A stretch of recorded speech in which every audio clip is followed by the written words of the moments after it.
Bonsoir à tous, bienvenue sur le plateau Equinox Soir, votre décryptage quotidien de l'actualité de lundi à vendredi entre 19h et 21h. Malgré l'arrêté régional numéro 00050-AR-J-SP du 11 septembre 2020 portant interdiction de toute réunion et manifestation non déclarée dans la région du centre. Nonobstant l'arrêté régional numéro 032-AR-C-D-AAJ du 11 septembre 2020 portant interdiction des réunions et manifestations non déclarées dans la région du littoral, et ce, malgré les mises en garde des ministres de l'administration territoriale et de la communication. Force est de constater que des Camerounais sont sortis mardi 22 septembre dernier, question de braver l'interdiction de ces manifestations déclarées illégales par l'autorité administrative. Selon les prescriptions du ministre de l'administration territoriale au gouverneur des régions du centre, littoral et ouest, contenu dans son message fax du 14 septembre 2020, plusieurs manifestants ont été interpellés et sont actuellement gardés à vue de manière administrative. D'autres, il faudrait le signaler, ont été interpellés avant et après le 22 septembre. Madame, Monsieur, tout à l'heure à 20h, la grande édition d'information présentée par Cédric Nouffelé, tout de suite après le débrief du journal et tout de suite le fait du jour.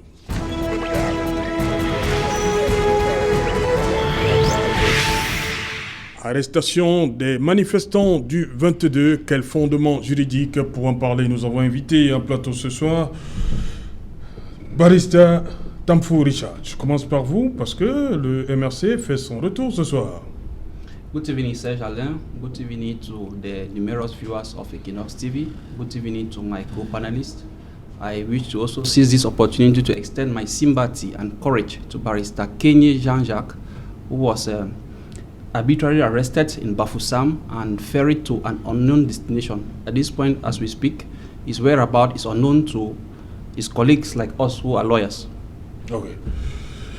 Serge Mbikoy, bonsoir, bienvenue à Douala. Bonsoir, Serge Alain, salut à tous les compagnons et à tous les téléspectateurs du Kino Soir. Voilà. Vous êtes chef de service politique à Radio Téménician, tout à Yaoundé. Et économique, faut pas l'oublier. Voilà. À côté de vous, Patrick Rifoué. Bonsoir, Patrick. Bonsoir Serge Alain, bonsoir à mes copanélistes et aux millions de téléspectateurs d'Equinox Soir. Vous défendez toujours les couleurs du Rassemblement démocratique du peuple camerounais. Voilà. Henri Decor et Lambeau, bonsoir, bienvenue. Bonsoir à vous, Serge Alain, bonsoir à mes copanélistes ainsi qu'à vos millions de téléspectateurs qui nous regardent ce soir.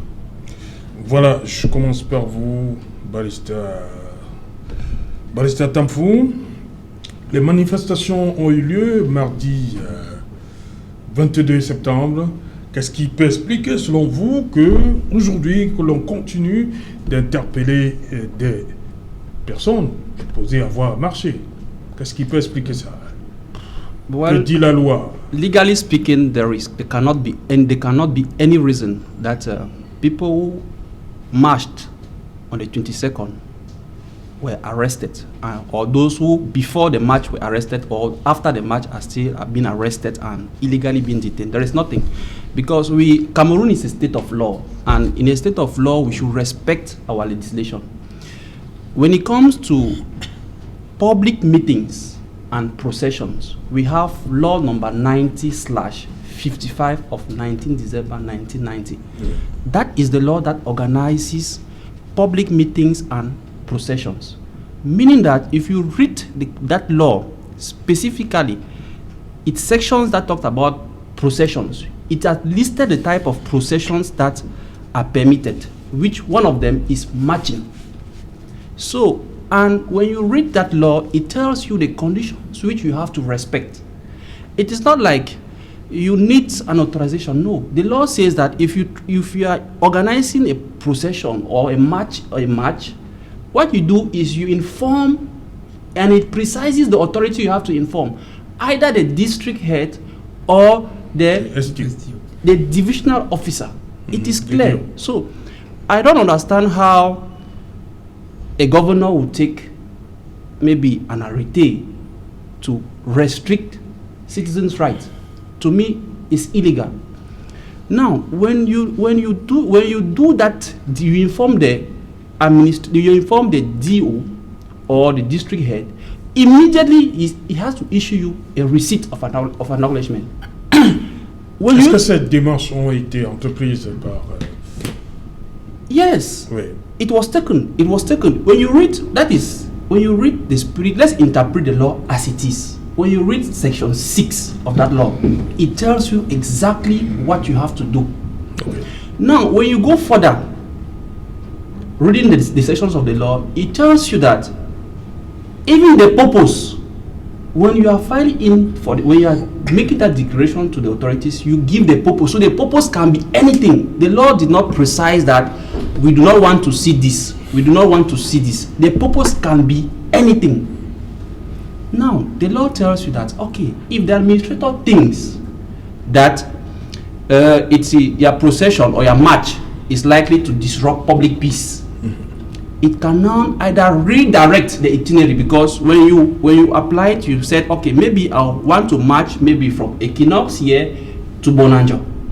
If the administrator thinks that is going to disturb public, he has the obligation to redirect, that maybe go through Bonaberi before going to Bonanjo. That is the rule of the administrator. Now, when you have... Barrister Tamfo, est-ce que c'est ça qui a entraîné tout ce qu'on a vu là depuis? Parce qu'on a suivi des discours, le problème, au plus, disent-ils, c'était l'objet. Non, ils parlent d'insurrection. Non, des problèmes... C'est-à-dire renversement du pouvoir en place. Non, des problèmes...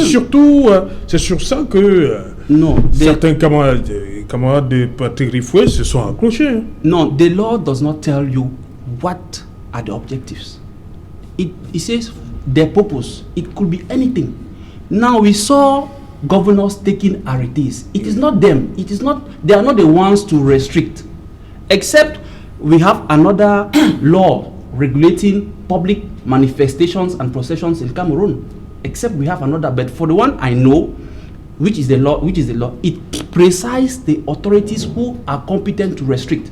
So citizens, an arrêté cannot violate. An arrêté is taken by the governor. It cannot violate fundamental rights. We have the Constitution, which clearly protects right of expression, freedom of communication, opinions. Now, you will not expect an arrêté to restrict that. There is a law that governs such operations. Why is it that people follow the law and have to face the brutality of the justice system? So the arrêtés taken by the governors in its content are not legal.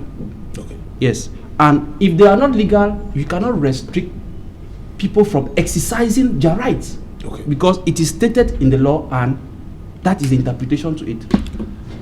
Patrick Rifoué, ma question, je vous la pose également. Qu'est-ce qui peut expliquer qu'aujourd'hui, 3 jours, on va le dire comme ça, après le 22, que des personnes, des Camerounais continuent à être interpellés et conduits sûrement en prison, en détention? Écoutez, le MRC a appelé à des marches pour le renversement d'un pouvoir légitime, d'un pouvoir établi. Et plusieurs qualificatifs, si on s'en tient au droit positif camerounais, peuvent être retenus pour cette action-là. On peut considérer soit que c'est l'insurrection, on peut d'ailleurs considérer, et c'est sur cette base-là, c'est sur la base de cette qualification-là que le ministre de l'administration territoriale avait indiqué que ceux qui marcheraient seraient susceptibles de condamnation à vie. Parce que dans le code pénal camerounais, si vous êtes convaincu des chefs de révolution, vous risquez la prison à vie. Donc, sur cette base-là, il appartenait à l'autorité administrative, bien entendu, de prendre toutes les mesures de police, déjà pour empêcher que la marche ait lieu. Mais maintenant, ceux qui ont appelé à ces marches et ceux qui ont marché doivent en répondre devant la loi. Je voudrais profiter de la tribune que vous m'offrez pour dire 2 ou 3 choses importantes. Les décisions administratives bénéficient du privilège du préalable. Même si elles sont manifestement illégales, elles s'appliquent d'abord. Si vous considérez qu'elles sont illégales, vous les attaquez devant le tribunal administratif. Vous ne choisissez pas, comme l'a fait le MRC, de les bafouer. Parce que si vous choisissez de les bafouer, vous serez attrait devant les tribunaux. Il faut que les gens sachent ça. Deuxième chose, j'ai beaucoup entendu l'évangile sur la liberté d'expression et la liberté d'expression qui serait une liberté illimitée. Donc, dont on pourrait jouir de manière quasiment imprescriptible. Si je suis le raisonnement qui est fait par Maître Tamfou ici, oui, et qui a été répété par d'autres membres de sa formation politique, j'ai le droit, demain, de réunir tous les voleurs de la ville de Douala et d'organiser une marche pour réclamer de meilleures conditions pour exercer notre activité, c'est-à-dire voler et truander les Camerounais. C'est ce que son raisonnement sous-tend. Ça suppose que demain, j'ai le droit de réunir tous les homosexuels de la ville de Douala ou même tous les homosexuels du Cameroun et on peut organiser une marche pour promouvoir l'homosexualité. Non, cela n'est pas possible. Le droit camerounais encadre l'exercice des libertés et la Constitution même le prévoit. Ces libertés sont garanties dans les conditions fixées par la loi. Et ces conditions sont de deux ordres. Première condition, les conditions internes, celles qu'il a évoquées, et il n'est pas allé au bout de l'article 8 de la loi qu'il a citée, qui précise que le gouverneur, en plus, l'autorité administrative saisie, en plus de pouvoir donner un autre itinéraire, peut interdire. Ça, ce sont les conditions internes. Conditions externes, ce sont les conditions qui sont contenues dans le code pénal. C'est-à-dire que si l'objet de la marche est un objet criminel, est un objet délictuel, est un objet contraventuel, vous ne pouvez pas marcher. C'est-à-dire que l'autorité administrative ne peut pas vous donner la licence de marcher pour un objet qui est lui-même contraire à la loi. Et ça, ce sont les éléments, les dispositions qui sont contenues dans le code pénal. Si vous marchez pour renverser un régime établi, il y a des dispositions du code pénal qui répriment cette infraction-là. Si vous appelez simplement au renversement d'un régime, c'est une conspiration, une tentative de conspiration. Donc, il appartient à ceux qui ont marché ou ceux qui ont appelé les autres à marcher de répondre de leurs actes devant la loi. Donc, je comprends parfaitement que certaines personnes continuent à être arrêtées parce que si vous avez fait un post Facebook, si vous avez mobilisé des gens, effectivement, les enquêtes peuvent se poursuivre au-delà de ceux qui ont été arrêtés dans les situations de flagrant délit, parce que si vous avez marché, là c'est une situation de flagrant délit, on vous a pris sur le fait. Mais ceux qui ont fait des posts pour inciter les gens à se réunir, ceux qui ont mobilisé les individus, on peut continuer à les rechercher, à les arrêter et à les attraire devant les tribunaux. Maintenant, il appartiendra au juge de dire le droit. Ok. Sazoné Bikoy, sur cette actualité-là, des Camerounais qui continuent à être interpellés. Bien, moi je voudrais, de prime abord, que l'on puisse véritablement statuer sur un ensemble de déterminants précis. C'est vrai que je ne suis pas juriste, mais nous avons au moins la prétention de lire de façon exhaustive l'ensemble des textes juridiques internationaux et nationaux qui ont été d'ailleurs publiés et ratifiés par le Cameroun. Parce qu'il faut partir du postulat suivant lequel le droit de manifester est un droit fondamental qui est imprescriptible, inaliénable et sacré. Et à partir de cet instant, il faut constater que ce droit de manifester a été consacré non seulement par la Constitution, mais bien plus par les conventions et traités internationaux qui ont été ratifiés par le Cameroun.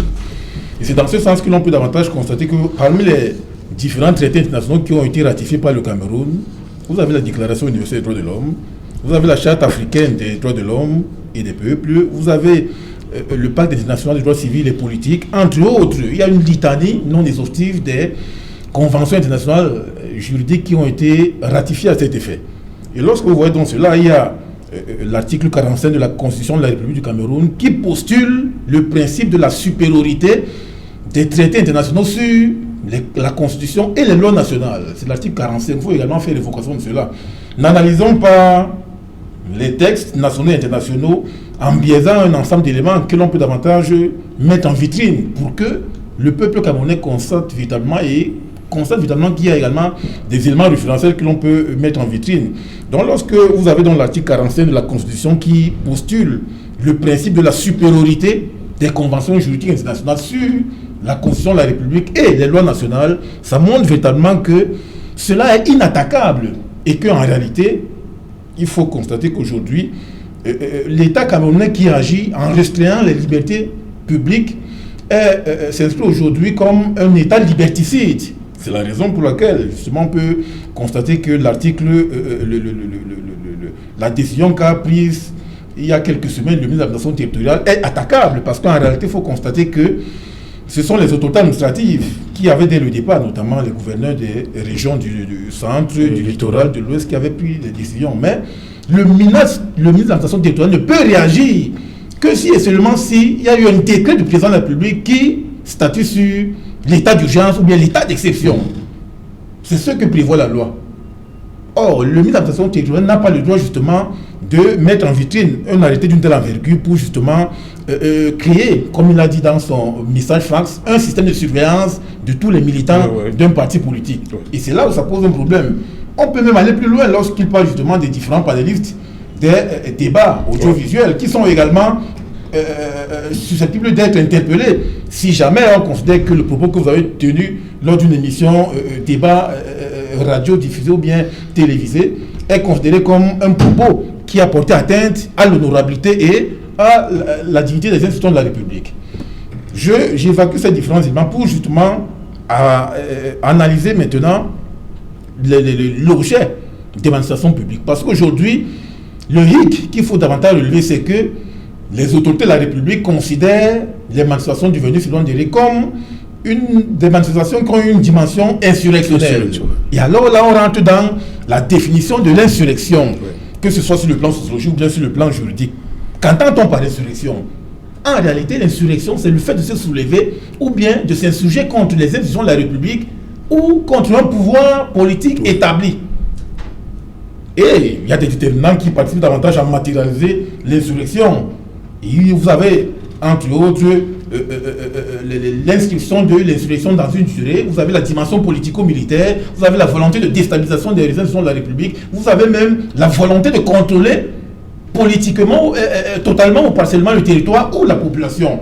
Est-ce qu'on peut estimer que les manifestations qui ont été répertoriées dans l'ensemble des villes camerounaises sont considérées comme des manifestations insurrectionnelles?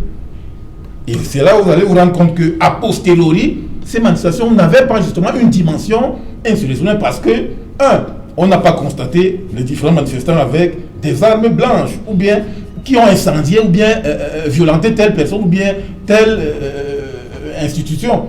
Et c'est là où aujourd'hui on se questionne de façon systématique sur cette logique-là. Voilà, Henri Decor Elombo, pour vous, est-ce que les manifestations du 22 septembre dernier avaient un caractère insurrectionnel? Non, je crois que après avoir écouté mes copanélistes, moi je veux d'abord essayer que nous essayons un peu de situer un peu ce sujet-là dans le contexte. Parce que j'ai l'impression qu'au Cameroun, que nos frères camerounais pensent peut-être que le droit dont nous parlons, c'est quelque chose qui est aérien ou quoi. Pour dire ceci, si je me trouve seul dans ce plateau de télévision, je n'ai pas besoin de droit. Mais à partir du moment où mon frère Tanfou est là, vous êtes là, Rifou est là, Serge est là, voilà la naissance du droit. Autrement dit, c'est la société qui est à l'origine du droit. Et sociologiquement, Serge en sait quelque chose, la société est essentiellement dynamique. C'est pour cela qu'il faudrait que de temps en temps, autant la société évolue, de temps en temps, il faudrait que la société s'arrête à un moment donné pour essayer de voir les règles de son fonctionnement. Les politiques, pour appeler ça national dialogue, quoi, débat, quoi. Mais à un moment donné, il faut s'arrêter pour qu'on essaye de voir comment adapter nos différentes lois et règlements à l'évolution de la société. Voilà, et c'est ça qui pose problème aujourd'hui. Que ce soit la loi de 91 que Tanfou a évoqué, 90 que Tanfou a évoqué, que ce soit les trucs, on va voir que dans cette loi, si on part réellement interroger cette loi, vous allez voir qu'elle a des problèmes aujourd'hui. Elle a des problèmes aujourd'hui parce que l'autorité, que ce soit le chef de district ou le sous-préfet, à qui on déclare une manifestation, et qui, il doit immédiatement donner aux déclarants un récépissé. Maintenant, la loi lui donne maintenant la latitude de coordonner la manifestation ou bien de l'interdire. Mais la loi, lui, il prend sur lui, puisque c'est automatique. J'ai suivi un militant du SDF évoqué ici l'autre jour qu'ils ont fait 57 déclarations. Les 57 ont été refusées. Alors, et maintenant, la société, elle se dit qu'elle veut manifester. Et elle se trouve donc butée au fait que le sous-préfet qui, parfois, oublie qu'il est un administrateur, il n'est pas influencé par le parti de M. Riffoy. Lui se dit qu'il est déjà plus membre du parti de M. Riffoy que M. Riffoy lui-même. Il interdit. C'est pour ça qu'il s'impose à la société de se retrouver pour essayer de revoir ces textes. Pour revenir maintenant à votre question, est-ce qu'il y avait insurrection ou pas? Nous tous nous avons, ça avait un caractère si ça avait un caractère insurrectionnel ou pas, nous tous nous avons vu ces manifestants. Et Bikoy a bien souligné tout à l'heure, nous tous nous connaissons ce que c'est que l'insurrection. Nous pouvons expérimenter ça dans ce que nous vivons de l'autre côté de nos frères, de nos os. Mais là, les gars sont sortis pour manifester leur ras-le-bol. Maintenant, il y a des arrestations, et commençant même, tant faut évoquer ce problème-là tout à l'heure, on devait s'attendre à ce que c'est des sous-préfets ou bien des chefs de district qui émettent des décisions d'interdiction de cette manifestation. Quand bien même la Constitution autorise largement dans son préambule ainsi que l'article 45, puisqu'on a ratifié autant de traités qu'il a évoqués là tout à l'heure et des accords internationaux, qui consacrent cette liberté. Maintenant, les sous-préfets n'ont pas réagi. On voit des gouverneurs, on voit des ministres agités, ça pose problème. Je crois qu'il est temps que l'ordre gouvernant de Yaoundé essaye un peu d'organiser des assises pour que nous essayions un peu de toiletter ces différents textes-là pour ne plus vivre ce que nous vivons présentement. Barrister Tamfou, on revient à ces arrestations. Des personnes ont été interpellées avant le 22, d'autres le 22, et il y a une dernière catégorie qui est justement interpellée post-22. Mais on constate que les juridictions militaires sont rentrées dans la danse. Comment comprendre ça? Yeah, it's very difficult to understand because a lawyer is a person that practices the law. You see, people are arrested without any due process. We have a criminal procedure code in Cameroon that tells you how you have to arrest somebody. You cannot arrest somebody who is in his house, who has not done anything, and you don't have any warrant of arrest. You don't justify, he has not committed anything flagrant. Vous parlez de Olivier Bibou. Exactly. So, if you want to arrest, at least bring a warrant of arrest. Tell him that this is a document that I'm using to arrest you. But you will see people who come and pick you up, at times even brutalizes you, whereas it is not provided that you have to go, you have to be subjected to torture. You are being brutalized, and do you even know that you even reach the unit that you are being detained? Your statements are taken in total violation of the law because you don't have a right to counsel. You are not given the opportunity to be able to even call a lawyer who can assist you in your declaration. We were surprised to know that at the evening of the 25th, of the 22nd, after the matches, the next day, on that day, it was impossible for lawyers to even have access to where the people were detained. The next day, when we went to those different units, we were informed that their statements were taken already without giving them what the law says. Because if you read sections 116 of the Criminal Procedure Code, it is a right that you are entitled to a counsel. And if that is not being done when they are taking your statement, that police report is a nullity. So just to tell you that the whole process is manifested by flagrant irregularities, and you, the lawyer, you are even asking yourself that, what are we really applying? You arrest people illegally, you don't give them access to their lawyers, and you are directly prosecuting them to military courts. When you look at the law that has been violated, which is the law on public meetings and processions, when you look at section 9 of that law, it tells you exactly which kind of offense people who violate this law are to face. Sections 231 of the Penal Code talks about, qualifies the categories of offense. You can only be punished from 15 days to 6 months. 6 mois, d'une amende de 5 000 à 100 000 francs. Good. So when you have that, celui qui participe à l'organisation d'une réunion publique qui n'a pas été préalablement déclaré, petit b, fait une déclaration de nature à tromper les autorités, voilà, avant dépôt. Mais je crois que c'est beaucoup plus le A. Participe, ceux qui ont participé à l'organisation d'une réunion publique qui n'a pas été déclarée. Subsection 2. Oui. Convenes a procession in any manner whatsoever. So when you look at this, when you look at that section of the law organizing public meetings and you automatically know which offense you have committed. And from 15 days to 6 months, what are you going to do in the military court? Which military offense have you committed that they are dragging you to the military court? Because the law organizing the military tribunal gives you the category of offenses that you can be brought there. But these are people who expressed a constitutional right. Mais le ministre René Emmanuel Sadi avait déjà parlé de la loi sur le terrorisme. Just to tell you that they had already been sentenced you before. Avant les marches. Exactly. That is the interpretation. That is it. So their decision, their sentence was already there, or their decision was already there before even the marches. That is the reason why you see all the arrests are being directed to military tribunals, which that is not the competence of that court, except they have not violated, except they want to tell me that they did not violate the law organizing public meetings and procession, and they have instead violated another law which has nothing to do with the events that happened on the 22nd. So this just to tell you that it makes the lawyer work very difficult, because a lawyer is like a medical doctor.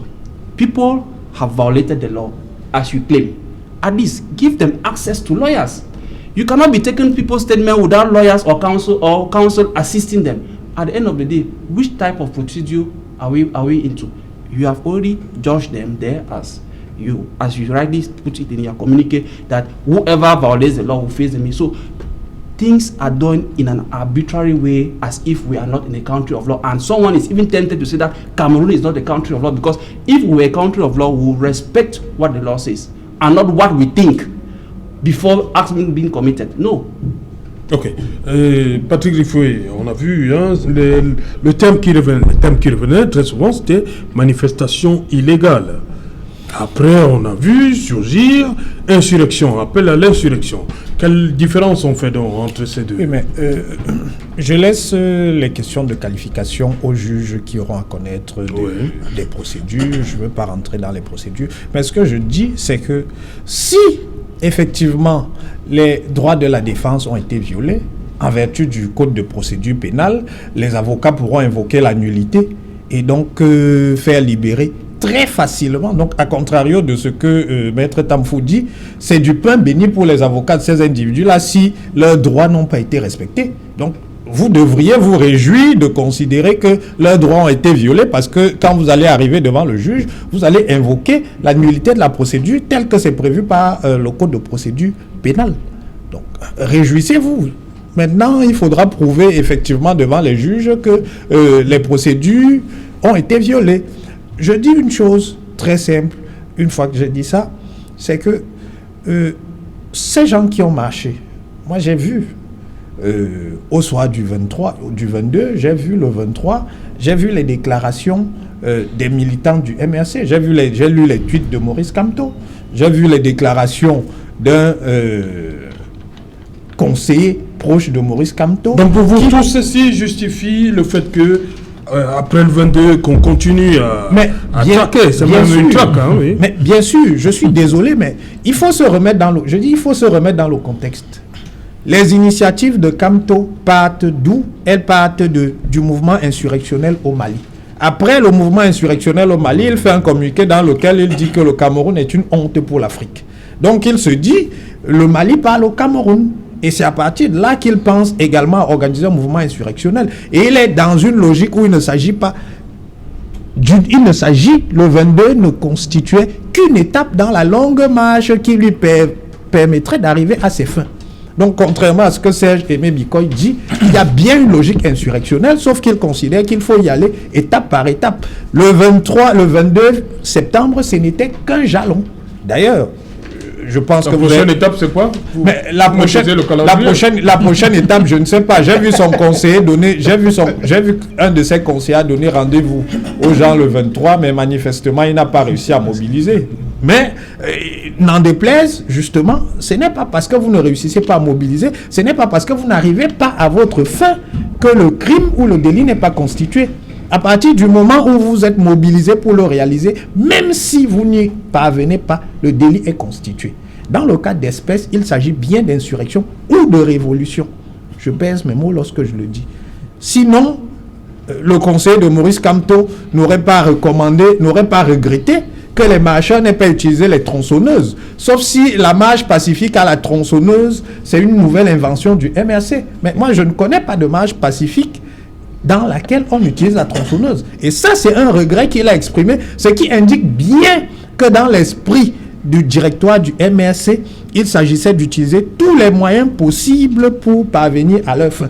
Puisque dans ce cas, dans le voice que vous avez certainement dû entendre, il demande aux marcheurs d'utiliser la tronçonneuse contre les véhicules des forces de maintien de l'ordre. Bon, Serge Aimé Bikoy va me dire que c'était une marche pacifique. Une marche pacifique dans laquelle on prévoit d'utiliser la tronçonneuse, c'est encore un oxymore. Parce qu'une marche pacifique ne peut pas avoir pour objet de renverser un régime légalement établi. Ce n'est pas possible. Si vous voulez renverser un régime légalement établi, vous devez vous attendre à ce qu'il y ait des violences à un moment ou à un autre. Le gouvernement a été dans son rôle et dans son droit de prévenir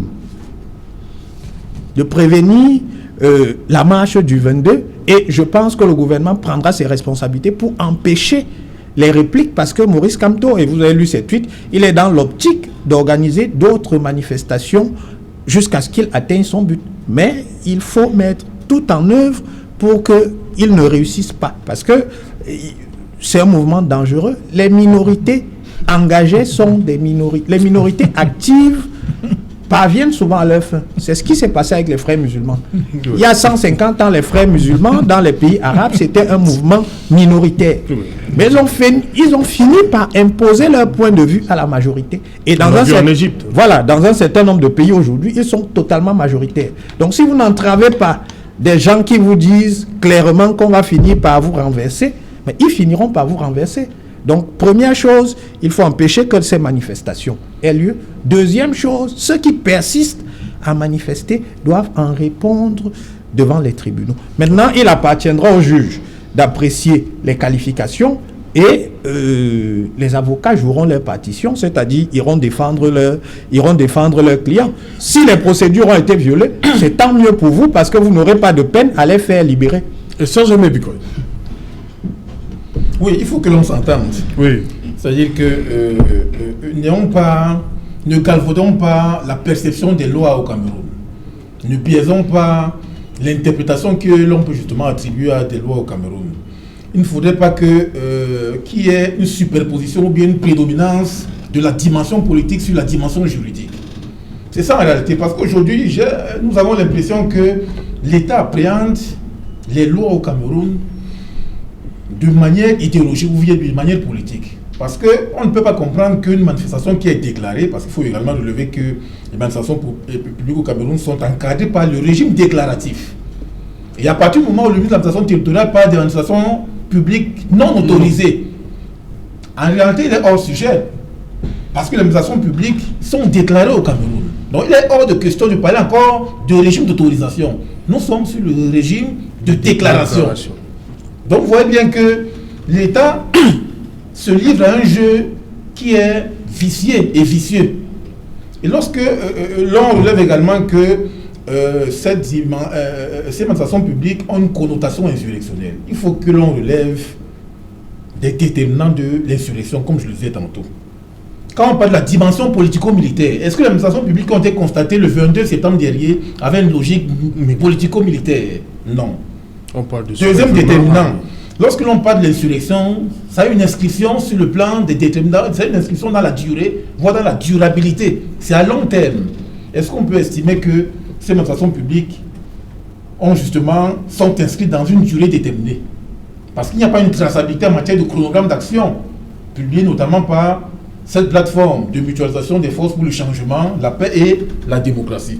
Est-ce que les manifestations publiques du 22 septembre dernier ont également une volonté de déstabilisation de la République? Là, ce sont les autorités gouvernementales qui sont dans la dimension de la perception sociale. On est là dans le jeu des représentations. Comment analyse-t-on ces manifestations publiques? C'est pour cela que l'on y infère une connotation institutionnelle. Or, il n'en est pas question. On parle des manifestations populaires pacifiques. Si l'on s'en tient à la technologie qui a été justement attribuée par cette plateforme-là. Populaire pacifique. On parle également du quatrième déterminant qui est la volonté de contrôler totalement ou partiellement le territoire ou la population. Est-ce que les manifestations pacifiques du 22 septembre dernier avaient justement cette logique-là? Parce que n'analysons pas en fonction de nos préjugés, nos a priori ou bien en fonction de nos représentations individuelles. Statuons sur les faits. La loi doit statuer sur les faits, voire sur la qualification des faits. Et c'est la raison pour laquelle on peut davantage questionner cela, pour justement constater qu'aujourd'hui, l'État est dans une volonté de vouloir condamner les manifestants qui sont aujourd'hui arrêtés, parce qu'en réalité, on se réfère à la loi antiterroriste, en considérant ces manifestants comme des insurrectionnels. Or, il n'en est pas question.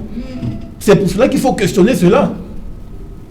Et lorsque l'on voit justement cette interprétation qui est faite, on se rend davantage compte qu'aujourd'hui, on analyse, on perçoit la loi de façon biaisée ou bien de façon caricaturale, en fonction des logiques éminemment politiques, non pas en fonction des logiques juridiques. Et c'est pour cela que l'on voit justement la diagonale entre la superposition du politique sur le juridique. Or, en réalité, sur le plan juridique, c'est attaquable à tout moment.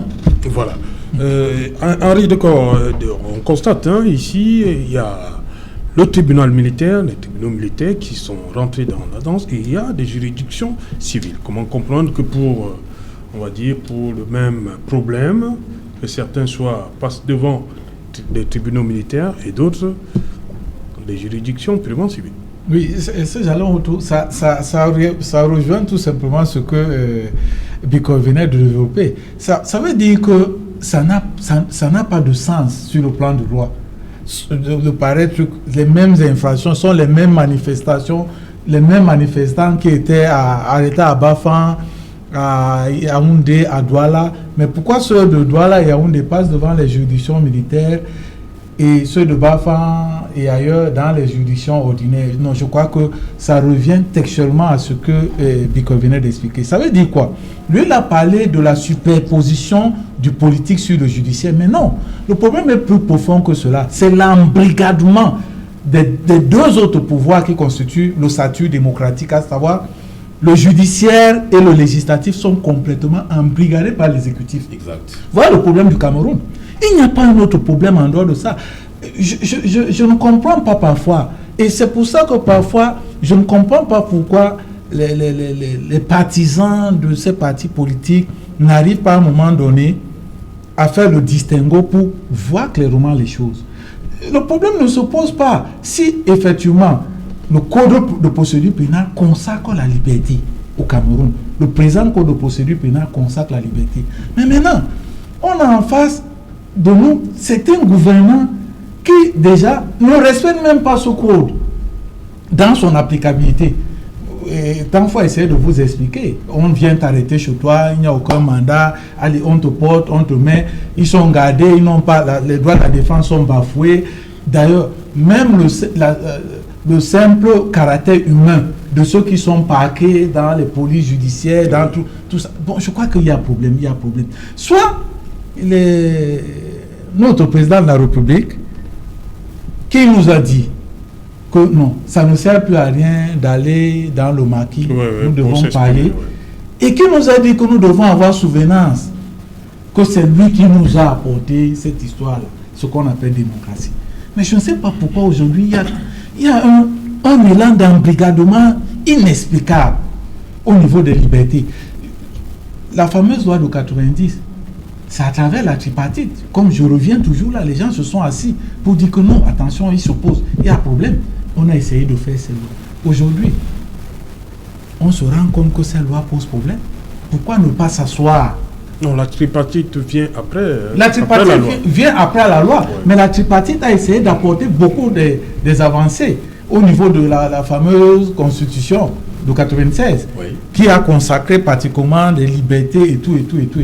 Mais aujourd'hui, si on a des lois qui posent problème, pourquoi est-ce que nous ne pouvons pas nous asseoir, appeler ça, que les politiques appellent ça n'importe quoi, mais qu'on se retrouve, que la société camerounaise se retrouve pour essayer de réajuster les différentes lois qui posent problème aujourd'hui. Maintenant, pourquoi est-ce que l'applicabilité de ces lois même-là pose problème au niveau de nos gouvernants? C'est-à-dire que, voilà un cas de figure qui est assez simple. La loi de 90 est claire. Le sous-préfet ou le chef de district à qui on avait fait la déclaration aurait interdit cette histoire. C'est comme ça se pose pas de problème aujourd'hui. Maintenant, les gens sont partis marcher. On les a interpellés. Pour dire mieux, si on les avait interpellés avec tout ce qu'il y a encadré sur le plan de la procédure pénale, à partir des arrestations, des auditions et même des placements, si c'était encadré par le code de procédure pénale, ça ne poserait pas problème aujourd'hui. Mais aujourd'hui, tel que nous voyons le fonctionnement, ça veut dire qu'il y a un problème.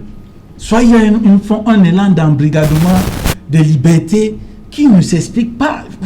Ça ne s'explique pas au XXIe siècle, avec tout ce que nous avons ratifié comme accord international et traité, et que le Cameroun se trouve aujourd'hui. Rufo a évoqué, a pris un exemple tout à l'heure là, mais le Cameroun n'est pas le Mali. Vraiment, le Cameroun n'est pas le Mali. C'est pas parce qu'aujourd'hui nous nous retrouvons aujourd'hui à un stade où on fait des comparaisons, tout. Vraiment, le Cameroun n'est pas le Mali. Le Cameroun n'est pas le Mali. Le Cameroun a quand même une place prépondérante en Afrique. C'est pas parce qu'aujourd'hui on est revenu qu'on s'exile même au Mali. Non, le Cameroun n'est pas le Mali. Il faut pas. Il y a eu comme. Si tu veux prendre le Mali, il y a eu combien de tentatives de renversement là-bas, des choses qui ne sied pas avec nous. Nous, on a notre statut juridique, on a notre canevas politique. L'essentiel est que les gens essayent de respecter cela. Et en respectant cela, ça ne poserait pas de problème. Vous avez arrêté, vous avez interpellé les gens. Les juridictions de droit commun sont là. Il faut les amener là-bas. Pourquoi faire des distinctions, aller au tribunal militaire, les placer? Ça crée problème. Monsieur Rufo, ça crée problème. Et autre chose que je vais ajouter, je ne comprends pas. Je posais des questions à un jeune l'autre jour, comme si je suis colonel aujourd'hui, ou bien sous-préfet, est-ce que si vous, Rufo, Bikoy est colonel aujourd'hui, il est sous-préfet aujourd'hui, vous, Rufo, vous êtes président de la République, si au cours des élections, c'est moi qui vous remplace aujourd'hui, il cesse d'être colonel ou sous-préfet? Et c'est ça le véritable problème. C'est pour ça que je dis que ces tests-là posent problème. Même cette constitution-là aujourd'hui, il faut qu'on essaie de voir ces constitutions. Parce que je vois que le simple fait que notre président de la République soit votre président de votre parti-là, ça pose problème. Les gens pensent que ça dit qu'ils nous confondent maintenant le parti et l'État. Ça pose problème. Ça pose problème vraiment. Voilà. Barrister Tamfou, est-ce que, au regard de tout ce qui se passe depuis un peu avant le 22 et surtout après le 22, cette vague d'arrestations, comment on se sent au MRC aujourd'hui? Est-ce qu'il y a de la sérénité? Au MRC, les militants restent mobilisés parce que nous n'avons rien fait. Je dis bien rien parce que les marches qui ont eu lieu le 22 sont autorisées. La loi prévoit. Maintenant, la loi prévoit même les cas, l'infraction que tu commets lorsque tu violes une interdiction. L'article 231. Tu as 15 jours ou 6 mois. Ça veut dire que s'il arrivait même que tu aies violé cette loi sur les réunions publiques et manifestations publiques, tu peux être puni de ces peines. Donc, je ne vois pas pourquoi est-ce que les gens sont déférés devant le tribunal militaire. Ça veut dire que on imagine des infractions, même avant que l'action ne se passe, et que même quand l'action est déjà passée, on continue. Vraiment, si nous sommes dans un pays de droit, parce qu'en face, on veut toujours faire penser que lorsque c'est le RDPC qui marche, il n'y a pas de souci, qui manifeste, il n'y a pas de souci, on ne va rien casser. Mais lorsque c'est l'opposition qui entend marcher, non, il y a ces troubles à l'ordre public et autres choses comme... Si le régime en place veut nous faire rentrer 200 ans en arrière, qu'il soit clair. Qu'on arrête de nous dire nous sommes un pays où on vit le multipartisme, on vit la démocratie. Parce que moi, je considère ceci comme une dictature. Vous voyez-vous, voilà le professeur Maurice Kamto, qui a signé à résidence depuis peut-être avant même les marches. Mais nous sommes où? Ça veut dire qu'on a des textes qui sont bien clairs, qui définissent quelles sont nos libertés, mais en face, on te pose l'armée pour te réprimer. Vous avez vu le dispositif sécuritaire qu'il y a eu. Donc c'est pour te dire qu'on fait nos lois, au lieu que nos lois soient faites pour protéger le citoyen, pour protéger ses libertés. Nos lois sont faites de sorte manière pour glorifier le roi. Vraiment, nous rentrons où? Nous vivons où? Donc, moi je dis au MSC, nos militants sont sereins parce qu'ils savent qu'ils n'ont posé aucun acte puisqu'il n'y a pas eu de casse. Vous ne les avez pas vus avec des armes ou bien vous n'avez pas compris qu'ils avaient des goudins et vous n'avez pas compris qu'ils ont brûlé quelque chose. Non. Ils sont juste victimes d'un système qui est endormi, qui dit vous êtes libre et pourtant vous n'êtes pas libre. On ne peut pas avoir une loi qui dit que voici comment est-ce qu'on doit se comporter et en face, c'est le viol à tous les niveaux. Parce que je ne comprends pas comment est-ce que le gouverneur va prendre un arrêté qui interdit les réunions pour ceux qui n'ont pas eu d'autorisation. Et pourtant, la loi parle de déclaration. Si vous lisez cette loi, ce texte, vous n'allez jamais voir où on a dit autorisé. L'autorisation vient d'en chercher quoi? Donc c'est pour dire qu'on est en train de vivre un système à partie unique. Donc, si le système qui est en place veut nous faire comprendre qu'on n'a plus droit à avoir des partis de l'opposition et qu'on doit seulement avoir un seul parti, ok, quand on dit ça. Patrick Riffert, on a quand même vu, on a assisté à des phénomènes qu'on a du mal à comprendre, c'est-à-dire des personnes qui sont arrêtées avant la date du 22, mais qui sont remises en liberté après. Comprendre pourquoi on les a interpellés. Oui, mais c'est l'ordinaire de l'enquête. Hein. C'est-à-dire que s'il y a des allégations qui indiquent que vous avez commis un délit, il est normal que... avant le 22 ? Oui, mais avant le 22. L'appel à l'insurrection n'a pas été fait le 22. Bon, supposons donc qu'ils ont fait un appel à l'insurrection. Pourquoi les relaxer donc ? Je suppose que c'était simplement des allégations et que les enquêtes ayant été menées, effectivement, il a été indiqué qu'il n'avait rien à voir avec ce qui se préparait pour le 22. Mais ce que je dis, c'est que moi, première chose, le Cameroun est un pays dans lequel... Ouais, merci, on revient. Hein. Ok. Voilà, on revient parce qu'il est déjà là, Cédric Noufelé. Bonsoir Cédric, au menu ce soir. Bonsoir Saint-Germain, bonsoir aux invités. Ce soir, nous ferons le point sur les arrestations observées depuis quelques jours au Cameroun.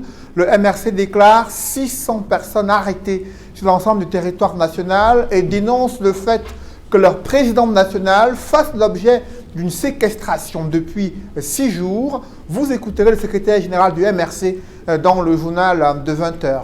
Nous parlerons également ce soir de la situation qui prévaut dans les régions telles que l'extrême nord du Cameroun, avec une série d'agressions sexuelles contre des jeunes femmes. Comment réussissent-elles à faire face à cette pression violente psychologique, violence morale et physique sur leur corps? Comment les Nations Unies les accompagnent à travers de différents programmes d'encadrement scolaire et d'assistance psychologique? On en parlera dans le journal de 20h. Ce soir également, nous évoquerons un rebondissement à l'approche de l'élection présidentielle en Côte d'Ivoire. La Cour africaine des droits de l'homme demande à l'État de la Côte d'Ivoire de réinscrire Laurent Gbagbo sur la liste électorale et de lui permettre de pouvoir se relancer dans le processus en cours concernant l'élection présidentielle. La quintessence de la décision de la Cour africaine des droits de l'homme, nous en parlerons dans quelques instants. Sajala. Voilà, merci. Dans un instant, dans le journal de Cédric Noufelé, tout de suite après, ce sera le débrief du journal, madame, monsieur.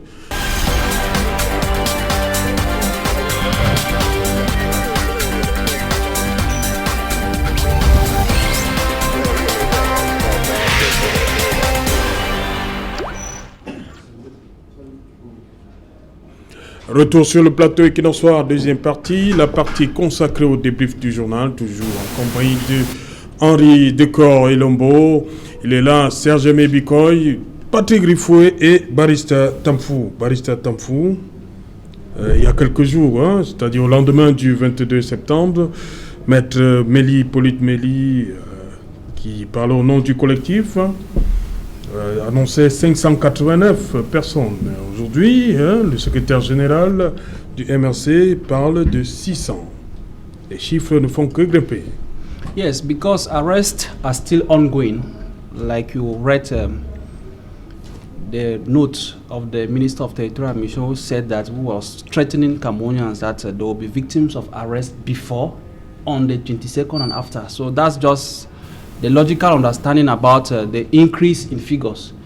And we expect other arrests in the days to come. But what we are deploring is that these are Cameroonians who expressed a political right which is guided by the laws of the country, and they are victims of the barbarism and the brutality of the regime, because it's as if they just want to silence Cameroonians not to express what they think or what they feel. So they are violating all the rights of citizens, because you will not ratify international treaties. You have liberties prescribed by the constitutions. You even have a law that guides such activities, but still yet you don't respect it. So what we are living today is nothing else in relation to the law, because nothing has been done from the first step and up to now. People are illegally arrested, arbitrarily being detained, and a judgment already is there, because when they are directing them to the military court, is to tell you that they already have a sentence for them. It has nothing to do with the law. So we at the Cameroon Renaissance Movement think or continue to pray the government that it should use its wisdom. It is not by being repressive, silencing Cameroonians this way, that the socio-political environment will be at peace. Instead of arresting innocent Cameroonians and detaining them in those conditions, it is better they rethink that, because today this number is being arrested, and let me tell you that the militants are you are instead trying to revolt them the more, because they want to express a right, and you think you will arrest them, you will solve the problem. No, you are instead frustrating some. And let me tell you that even if manifestations are organized, you will still see people coming out, because there's the number 600 that you saw is to tell you how courageous, and not courageous that they have to violate the laws in place. No, when I say courageous is to say they are in that position to exercise a political right, which is prescribed, the right to manifest. So if the administration or the government in place thinks that the answer to it is to use a repressive measure or barbaric treatment on those militants, they are instead revolting Cameroonians. So we pray that the government should come to reason, and it has no reason to arrest or detain those people or refer them to the military tribunal, because that is not where they belong. People should be allowed, we are in a state of law, and people should be allowed to express their political opinions without being harassed. That is what the law says. Patrick Griffoué, on se souvient que le 21 et 22 juillet 2019, à la prison centrale de Kondengui à Yaoundé, il y a eu cette mutinerie-là. Les prisonniers se plaignaient il y avait surtout la surpopulation carcérale. Voilà, on est à 600 déjà là. Où est-ce qu'on va mettre? Vous nous avez dit que ça va continuer. Est-ce qu'il y a assez de place pour tout ce monde? Oui, mais vous dites que ça va continuer. Il me semble, et vous-même vous l'avez indiqué, qu'il y en a qui sont relaxés au terme des enquêtes. Donc rien n'indique que tous les 600 tous les 600 vont se retrouver en prison, soit comme prévenus, soit seront finalement condamnés. Il faut laisser les procédures aller à leur terme. Il y a un certain nombre d'allégations qui sont faites à leur endroit. Ce sont des allégations qui sont suffisamment graves pour qu'ils aient été attrait plutôt devant le tribunal militaire, mais je dis, il faut laisser le juge dire le droit. Et le juge, ce n'est pas le gouvernement. Le ministère public a le droit de retenir les qualifications qu'il considère comme correspondant aux actes qui ont été posés, mais ces qualifications-là ne tiennent en aucun cas le juge qui décide en dernier ressort. Donc il faut laisser que la justice fasse son travail en toute indépendance et j'ai l'habitude de rappeler que le gouvernement camerounais lui-même a plusieurs fois devant nos tribunaux mordu la poussière. Donc il n'y a pas de raison que si certaines personnes ont été arrêtées injustement, que ces personnes soient élargies. Maintenant, celles qui seront convaincues d'avoir participé à l'organisation de cette marche, la marche du 22, celles qui sont convaincues d'avoir conspiré pour l'organisation des marches à venir, parce que je précise encore, ce n'était que la première marche. Le MRC entend bien, et Maurice Kamto l'a précisé dans ses tweets, le MRC entend bien organiser d'autres marches à la suite de celle-là. Donc ceux qui s'inscrivent dans cette logique-là, bien entendu, ils feront face à la rigueur de la loi. Il n'y a pas de raison que certains Camerounais se pensent au-dessus de la loi en excipant une liberté d'expression qui serait imprescriptible. Je dis non. Vous ne pouvez pas prendre la rue pour célébrer le vol. Vous ne pouvez pas prendre la rue pour faire l'apologie de l'homosexualité. Donc vous ne pouvez pas prendre la rue non plus pour appeler au départ d'un président légitimement élu. Je rappelle que pour ceux qui aiment citer la Constitution, la même Constitution nous dit que la souveraineté appartient au peuple. Et que d'aucune façon, une fraction du peuple ne peut s'en arroger le droit. Donc, les militants du MRC ne peuvent pas s'arroger le droit de parler au nom du peuple camerounais. Parce qu'ils ne sont pas le peuple camerounais. Ils ne constituent qu'une fraction du peuple camerounais. Donc, dans le cas d'espèce, s'ils considèrent que le président Biya ne doit plus être aux affaires, il y a une échéance pour ça. Cette échéance, c'est 2025. À eux de travailler le terrain et de convaincre les Camerounais de voter pour leur champion. Mais si vous décidez d'écouter le mandat d'un chef de l'État légitimement élu, vous ferez face aux rigueurs de la justice. C'est de ça qu'il s'agit dans le cas d'espèce. Et je voudrais terminer en disant une chose très simple. Dans ce pays, tout le monde est libre de s'exprimer comme il le sait. L'espace public est libre. Et je pense que votre plateau est la preuve vivante de ce que dans ce pays, vous êtes libre de dire ce que vous voulez sans pouvoir être inquiété. Combien de fois le président de la République lui-même a été traité de tous les noms d'oiseaux? Mais je dis, les libertés, elles s'exercent. Les libertés, on doit en jouir. Pas sur ce plateau, hein. Parce que vous avez, non, pas sur ce plateau. Vous avez commencé à mener le sujet, vous parlez de plateau. Pas sur ce plateau. Pas sur ce plateau. Voilà. Effectivement, pas sur ce plateau. Le président de la République, en tout cas, je n'ai jamais vu un équinoxe où le président de la République a été insulté, mais ça se fait sur les réseaux sociaux, ça se fait sur Facebook, ça se fait sur WhatsApp. Donc, je dis, un certain nombre de libertés, les Camerounais en jouissent. Mais il faut bien comprendre que les libertés sont limitées. Et j'ai dit qu'il y a deux types de limitations. Le premier type de limitation, c'est celles qui sont contenues dans la loi de 90. Le second type de limitation, ce sont les limitations qui sont contenues dans le code pénal. Si vous appelez au départ du président de la République, vous comptez organiser plusieurs marches. Vous vous inscrivez dans la durée. Parce que vous ne comptez pas, ce n'est pas une seule marche. Vous comptez organiser plusieurs marches. Vous précisez qu'il faut même utiliser des armes, parce que la tronçonneuse est une arme qui peut être une arme létale. Eh bien, ça signifie que l'intention de recourir à la violence est établie sur la base du propos qui a été tenu par un responsable du MRC. Donc, il s'agit bien évidemment d'insurrection, et je suis désolé, mais ceux qui ont participé à cette cabale devront en répondre devant les tribunaux. Vous insistez sur les tronçonneuses. Est-ce que ces tronçonneuses ont effectivement été utilisées? Oui, je vais vous lire un texte. Non, parce que l'insurrection veut dire soulèvement armé, soulèvement armé. Oui. Voilà. Bien.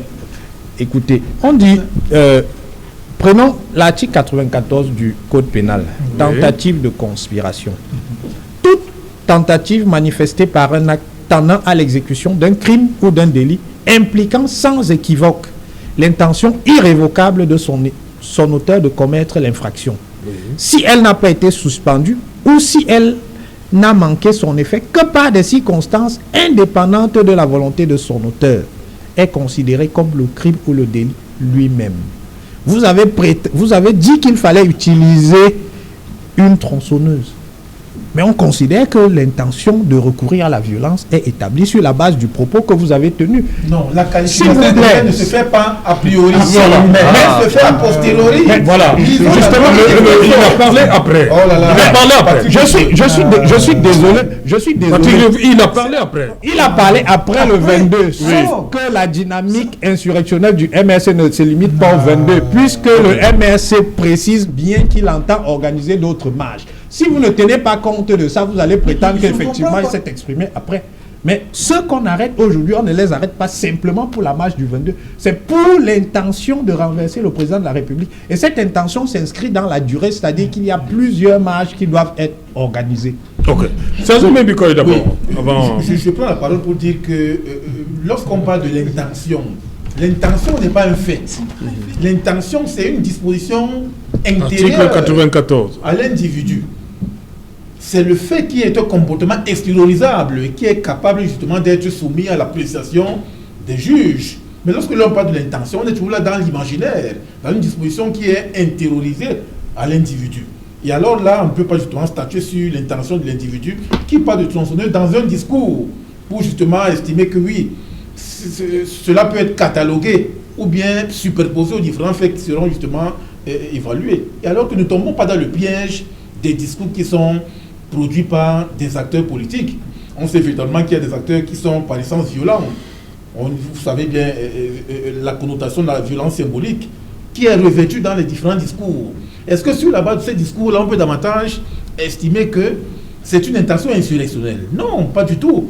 C'est pour cela que restons sur les faits. Et lorsque l'on parle justement de la qualification d'un ensemble de faits, la qualification des faits juridiques ne se fait jamais a priori, mais elle se fait a posteriori, c'est-à-dire après justement l'événement qui s'est déroulé. Et c'est là où le juge voit justement qu'est-ce qui a été produit par rapport de façon intentionnelle sur le terrain et sur la base des faits qui ont été produits de manière que l'on puisse justement statuer sur ce qui a été fait. Mais tant que ça ne s'est pas produit, on peut justement, on peut continuer à discuter là-dessus. C'est pour cela qu'il faut relever que lorsque l'on jette un regard panoramique sur les événements du 22 septembre dernier, est-ce qu'il y a eu un ensemble d'actes violents, manifestes, qui puissent davantage traduire le fait insurrectionnel? Non. Sinon, le gouvernement même aurait fait une conférence de presse pour justement nous présenter les différents individus à Douala, Yaoundé, Bafang, Baham, entre autres, qui ont produit ces éléments insurrectionnels. Nous avons à l'heure actuelle, comme le disait justement le secrétaire général du MRC, près de 600 manifestants qui sont incarcérés. Est-ce que 3 jours après les enquêtes qui ont été davantage menées, est-ce qu'on a dénombré des individus qui auraient produit des actes violents ou insurrectionnels, auquel cas on les juge? Mais jusqu'à l'heure actuelle, lorsque l'on essaie un peu de voir justement ces différents rapports qui sont produits, rien n'a été fait. Oui, moi je crois que pour corroborer les propos de Bikoy, les propos allégués par Rifoy, ce sont des propos tenus après le 22. Et nous tous, nous avons vu avec quelle brutalité les manifestants ont été accostés par nos forces de maintien de l'ordre. Peut-être que cela justifierait ces propos tenus par un militant dans le choc des images qui voyait comment est-ce que ses camarades étaient brutalisés. Mais là n'est pas le cas. Donc à ces propos-là, on ne peut pas s'en tenir à ces propos pour dire qu'il y a eu insurrection, non, moi je crois que... Je vais dire tout simplement à mon frère Rifoy que autant je peux marcher pour soutenir mon président de la République, M. Paul Biya, autant je peux marcher pour l'interpeller ou même pour demander son départ. Il faut que le RDPC essaie d'intérioriser cela. Autant on peut marcher pour dire Ayoub, notre président, autant on peut sortir pour dire que non, on ne veut plus de toi, monsieur le président, parce que il y a ça. Tant que le RDPC n'arrive pas à intérioriser cela, ça pose problème au niveau de la société. Laissez les gens marcher, encadrer les gens. Moi, je ne savais pas qu'il y avait autant de forces de maintien de l'ordre dans la ville de Douala. Ce jour-là, moi j'ai vu un tel dispositif qui faisait en sorte qu'on pouvait encadrer autant de manifestations, manifester après.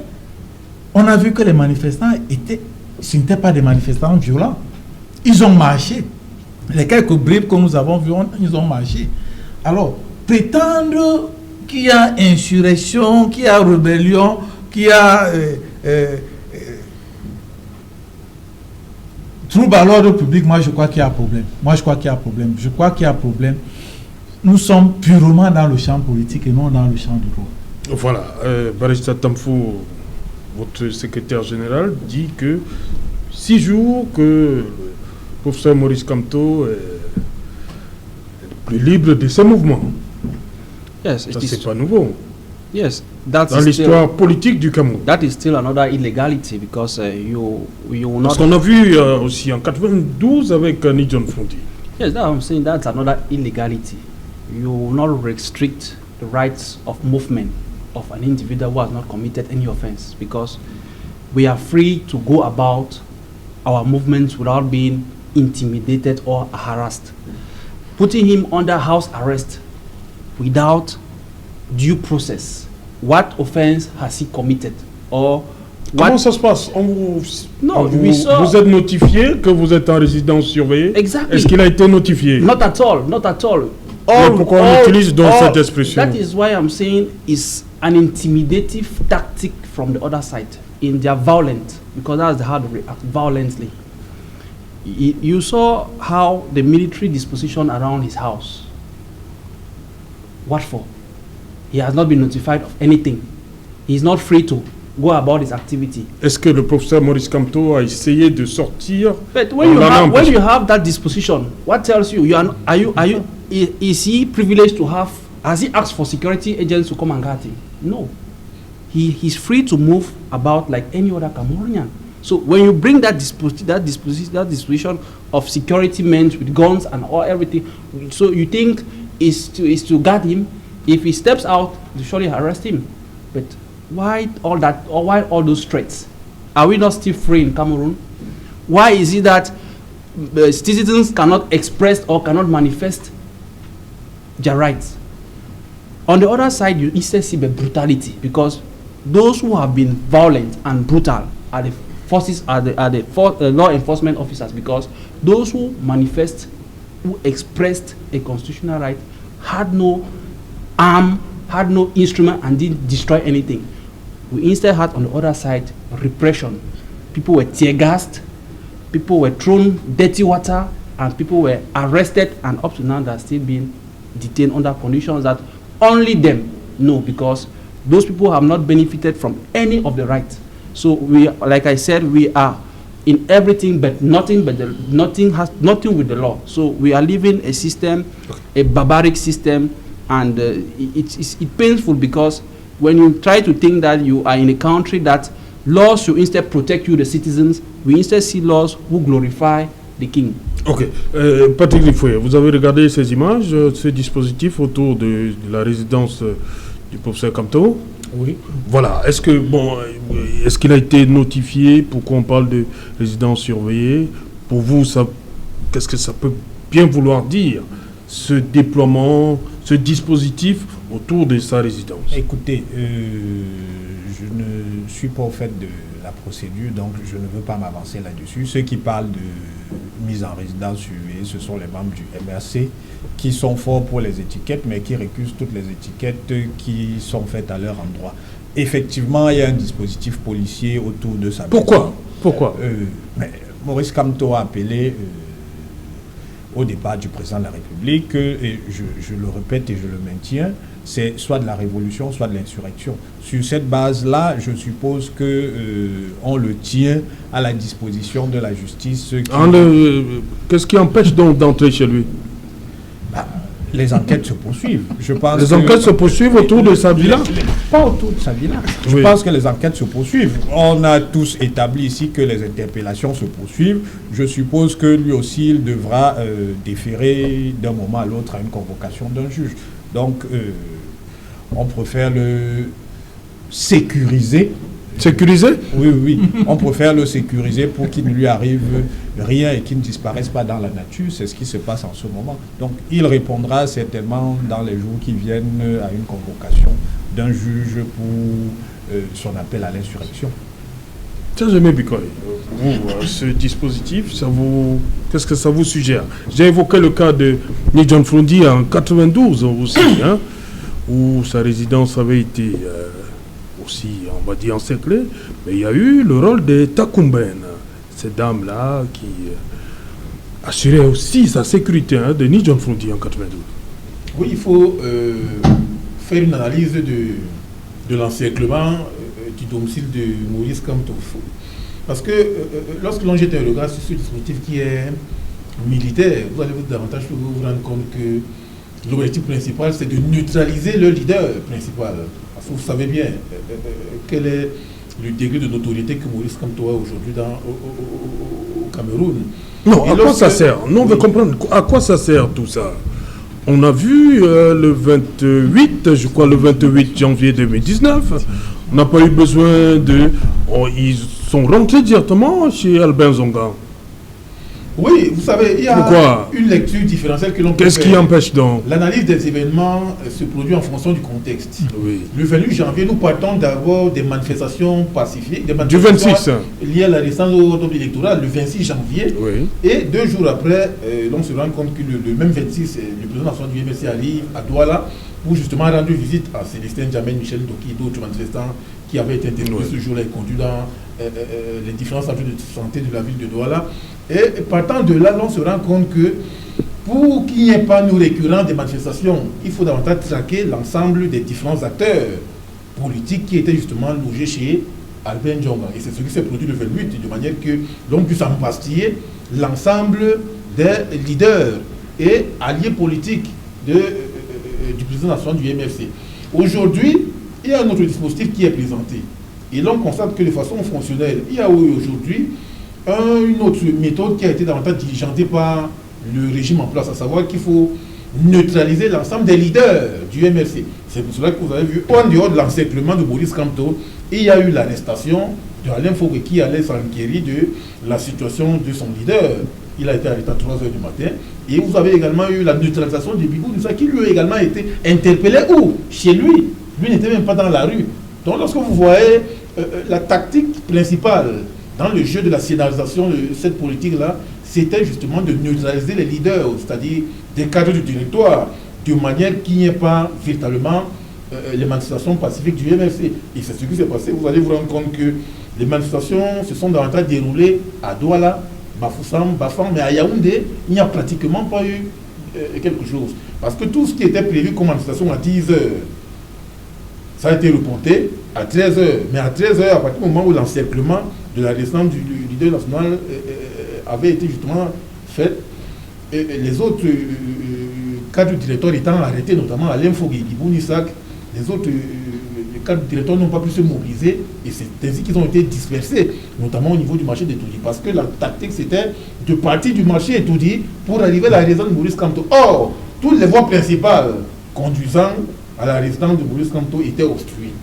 Comment allez donc vous faire à partir du moment où vous constatez que l'ensemble des voies qui mènent à la résidence de votre leader sont obstruées? Et c'est ainsi que les uns et les autres ont été dispersés et d'autres arrêtés, de manière à pouvoir justement mettre un terme justement à ces manifestations. C'est pour cela que la manifestation à Yaoundé a été carrément éphémère. Parce qu'en réalité, tout a été justement présenté de manière que l'on puisse justement stopper toute velléité de contestation ou bien toute velléité de marche pacifique opérationnalisée par les différents acteurs du mouvement pour la renaissance du Cameroun et des autres partis des forces de la société civile alliées à ce mouvement-là. Henri Decor, est-ce qu'on s'achemine là, selon vous, à une espèce de bis repetita de ce qu'on a vécu en janvier 2019, c'est-à-dire que les leaders du MRC vont se retrouver? C'est un retour à la case prison? C'est ce qui se dessine? Oui, bon, moi je crois que c'est grosso modo c'est ce qui semble se dessiner, mais ce qui n'honore pas vraiment notre pays, parce que on a vu qu'ils se sont retrouvés là-bas pour quelque chose comme 6 mois. C'est plus de 6 mois d'ailleurs. Oui, 9 mois, et qu'ils soient subitement libérés comme ça, et qu'après, nous, la société civile, nous puissions plutôt suivre qu'il a fallu l'intervention d'un président d'ailleurs vis-à-vis de notre président pour les libérer. Je crois que c'est dommage. Et c'est sur ça, effectivement, nous sommes encore dans le même registre présentement, puisque les arrestations dont il s'agit, je vous rassure que ça ne va pas donner grand-chose. les Richards qui sont dans la team, dans la défense team de ces gens-là, ils savent très bien que toutes ces infractions qui sont alignées là, ils vont les balayer d'un revers de la main pour rester justement dans le champ politique. Et comme je disais tantôt, comme le système fonctionne, comme le problème est purement systémique, Biko veut éluder ce problème, le problème est purement systémique, comme le système, les deux autres pouvoirs, que ce soit le législatif, que ce soit le judiciaire, sont complètement neutralisés par l'exécutif, ils seront embrigadés, sûrement. Vous avez suivi comment Rifoya a dit tout à l'heure, que le dispositif c'est pour sécuriser le professeur Maurice Kamto. Non. C'est une mesure bien huilée, d'autant plus que lui-même il a évoqué tout à l'heure que le MSC prétend encore faire des mouvements. Donc on maintient le dispositif. Ce sont les déclarations de Maurice Kamto. Que bon, le professeur Maurice Kamto prétend encore à d'autres mouvements. Donc on maintient le dispositif tel que les Bibou Bissak, les professeurs Alain Foguet sont interpellés. Ce qui est sûr et certain, on va les placer. Maintenant, on maintient tout, on cherche à neutraliser tout le directoire et les placer de nouveau. Mais je crois que tout cela n'honore pas notre scène politique. Il faudra à tout prix que la gouvernance de Yaoundé essaie un peu de revoir le logiciel parce que ça s'est dépassé, ces intimidations, ces interdictions-là, c'est dépassé. Voilà, 30 secondes, on va conclure l'émission. En 30 secondes, chacun. Oui, moi, je voudrais dire qu'il faudrait aujourd'hui que l'on puisse tendre vers une décrispation du climat sociopolitique parce qu'à partir du moment où l'on plonge toujours dans la fulgurance des crises sociales, politiques, économiques, culturelles, entre autres, il faut qu'il y ait un temps de réflexion sur un ensemble de préoccupations qui sont formées notamment par ceux qui optent pour la dissidence, la résistance aujourd'hui à l'ordre gouvernant en place. Parce qu'en réalité, il y a des préoccupations qui sont formulées. On parle entre autres de l'exigence de la réflexion sur la fin de la guerre dans les zones nord du sud-ouest, qui dure depuis 4 ans déjà. L'on parle également de la réforme consensuelle du système électoral. L'on parle également de la dynamique de la logique de la réconciliation qui doit également être mise en vitrine après la fin de la guerre. Lorsque l'on réfléchit, il est temps. Pourquoi ne pas justement organiser d'autres cadres de réflexion et de discussion de manière que l'on puisse établir justement ces questions-là à telle enseigne que l'on puisse justement aboutir à une espèce d'apaisement du climat sociopolitique. Et il faut justement appeler à la libération systématique des manifestants qui ont été arrêtés. Yes, what I say is that there is no offense being committed when you organize a procession to request that they should put an end to the ongoing crisis in the northwest and southwest. There is no offense being committed. Or when you ask that there should be a consensual revise of the electoral code. So the government should stop this barbaric treatment or this mutilation, this repressive attitude of shutting down the mouths of Cameroonians when they want to express what is legal and guaranteed by the constitution. So they should release all those who have been arrested, including my colleague barrister Kenye Jean-Jacques, who, as we speak, we don't know his whereabouts, we don't know what they are accusing him. They should stop such arrests and allow Cameroonians to be able to express their rights. Eric, Henri, oui, moi je crois que il s'impose plus que jamais que le leadership politique camerounais essaye un peu de revoir sa façon de faire. Puisque lorsqu'un leadership n'est pas nomique, n'est pas consistant, n'est pas compétent, ça pose problème. Ça pose problème. C'est-à-dire qu'il faudrait que ceux qui sont en charge de la gouvernance, et même ceux de l'opposition essaient un peu de revoir les choses pour d'adapter leur logiciel à l'évolution temporelle. Oui, je pense que les choses sont simples. Lorsque vous êtes une formation politique, conformément à la Constitution, vous concourez à l'expression du suffrage universel. Votre rôle, ce n'est pas d'être une ONG, ce n'est pas d'être un mouvement insurgé. Donc, il faudrait que le MRC, s'il veut rester une formation politique, se réajuste et considère que le seul moment durant lequel il peut en appeler à la volonté des Camerounais pour faire partir un chef de l'État légitime, ce sont les élections et il y a des échéances pour ça. Mais à partir du moment où une formation politique choisit délibérément de sortir du jeu politique, elle doit faire face à la rigueur de la loi. Donc j'en appelle à la sagesse des dirigeants du MRC pour qu'ils restent dans le jeu politique. Ok. Merci cher monsieur, merci cher Serge Aimé Bikoy, merci Patrick Griffoué, merci Henri Decor d'être venu. Thank you, Barrister, for coming. The pleasure is all mine. Voilà, madame, monsieur, nous sommes arrivés au terme de cette édition. C'était la dernière de la semaine.